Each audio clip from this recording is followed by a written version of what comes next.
네, 여러분 안녕하십니까? 여러분 드디어 이 조국 사태가 끝이 났습니다. 그래서 이렇게 급작스럽게 영상을 급하게 올리게 되었습니다. 양해해 주시고 지금부터 이 영상을 시작하도록 하겠습니다. 여러분, 드디어 이 조국이란 사람이 사퇴를 했는데요. 전 이번 이 조국 사태를 보면서 소위 우리나라의 진보 좌파라 불린 사람들의 민낯을 보게 되었어요.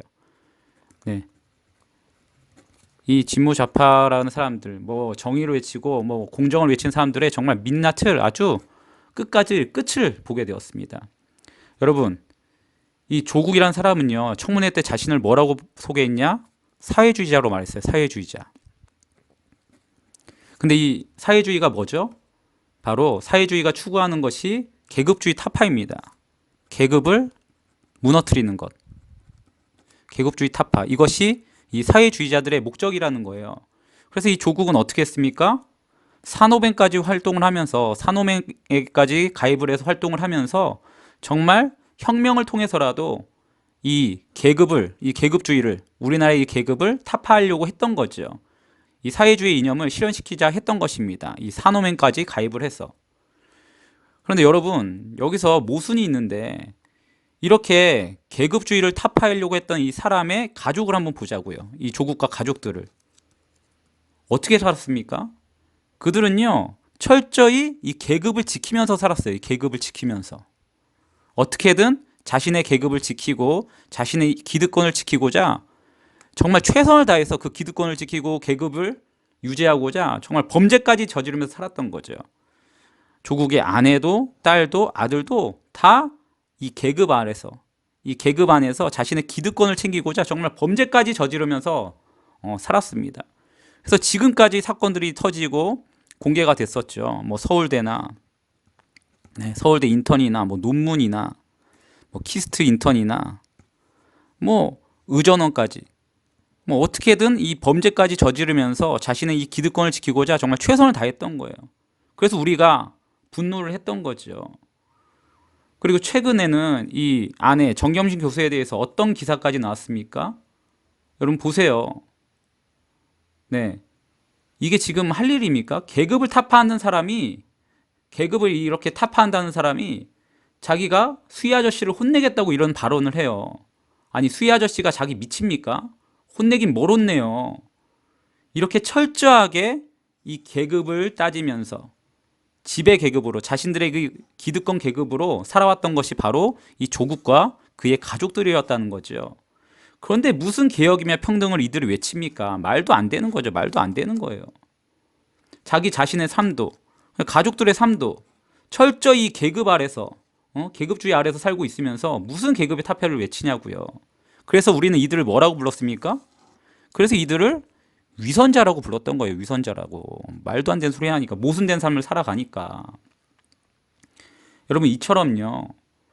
세상의 이념과 사상과 가치관이 절대 우리의 삶을 바꿀 수 없어요. 절대 이 이념과 사상, 가치관, 이 인본주의적 가치관이 절대 우리의 삶을 바꿀 수 없다고요. 세상의 이념 따위가, 사상 따위가, 가치관 따위가 이 땅의 부조리를 완전히 없앨 수 없는 거예요. 여러분 조국을 보세요.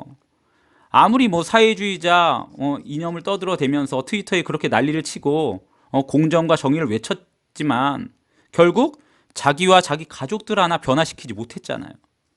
아니 개인을 변화시키지 못하는 사람이 어떻게 국가를 변화시킬 수 있겠습니까? 말도 안 되는 일이죠. 여러분 오직 사람과 또 사회와 국가를 변화시킬 수 있는 것은 이런 이념과 사상과 가치관이 아니라 인본주의적 가치관이 아니라 오직 뭐냐? 오직 복음밖에 없습니다. 복음밖에. 이것을 변화시킬 수 있는 것은 뭐냐? 세상의 이념과 사상과 가치관이 아니라 오직 예수님의 복음이라는 거예요. 오직 이 복음만이 개인과 사회와 국가를 변화시킬 수 있는 거죠. 여러분 역사가 그것을 증명하지 않습니까? 여러분 흑인 노예 해방 그리고 우리나라 예전에 조선시대 신분사회 그리고 일제강점기 때 우리나라 독립을 이끈 것 우리나라의 자유를 이끈 것 그것이 무엇입니까? 바로 복음이었어요. 복음. 흑인의 노예 해방도 조선 신분사회 타파도 또 일제강점기 독립도 모두 그 근본 정신은 뭐가 있었냐? 예수 복음이 있었다는 거죠. 이 예수 복음 때문에 이것이 다 풀리고 자유를 얻게 된 거예요. 이 복음이 전해졌을 때 이것들을 얽매고 있던 모든 사슬이 풀리게 되었고, 비로소 이들에게 자유가 임하고 세상에 참 자유가 임하게 된 것입니다. 여러분, 그래서 요한복음 8장 32절에 뭐라고 증거합니까? 진리를 알지니 진리가 너희를 자유케 하리라. 네, 진리가 너희를 자유케 하리라. 근데 진리가 뭐죠? 내가 곧 길이요 진리요 생명이니. 예수님이죠. 예수님. 오직 예수님만이 이 땅의 자유를 임하게 하실 수 있는 것입니다. 모든 억압에서 자유를 허락하여 주시는 거예요. 그래요. 진정한 자유는요, 진정한 우리 삶의 변화는요, 오직 예수님의 복음, 예수 복음으로만 가능합니다. 다른 것으로 안 돼요. 우리 삶을 변화시키는 것, 그것은 인본주의적 사상, 세상의 이념, 사상, 가치관, 이게 아니라 오직 예수님의 복음뿐입니다. 오직 진리이신 예수님밖에 없는 거예요. 우리를 변화시킬 수 있는 것은. 이 사람과 사회와 국가를 변화시킬 수 있는 것은 오직 예수님밖에 없다는 거죠. 여러분, 오직 예수님만이 개인을 변화시키고 사회를 변화시키며 국가를 변화시킬 수 있습니다. 그래서 우리는 이 복음을 세상 끝까지 전해야 되는 거예요. 이 복음이 전해지도록. 왜요? 그래야 이 땅에 참 자유가 임하거든요. 세상의 이념과 사상과 가치관이 세상을 변화시키는 것이 아니라 오직 예수 복음이 세상을 변화시키기 때문에 우리는 끝까지, 땅 끝까지 이 예수 복음을 전해서 이 땅에 참 자유가 임하도록 선포해야 된다는 것이죠. 여러분, 그래서 이런 말이 있어요. 아무리 세상이 교회를 비난해도 세상의 유일한 소망은 뭐다? 교회고 복음이다. 세상의 유일한 소망은 오직 교회이고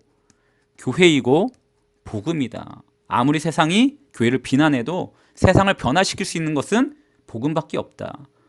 그래서 이 땅의 지금 위기 속에서 한 가지 소망이 뭐냐? 바로 저와 여러분입니다. 저와 여러분이 가지고 있는 그 예수 복음, 이게 바로 이 땅의 마지막 최후의 소망이라는 거죠.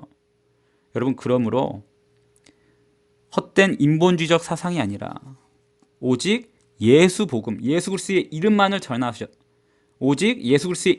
전하셔서 이 땅의 진정한 자유를 선포하시는, 그래서 이 땅의 개인과 사회와 국가를 변화시킬 수 있는 저와 여러분이 되기를 이 시간 주님의 이름으로 간절히 축원합니다. 마치겠습니다.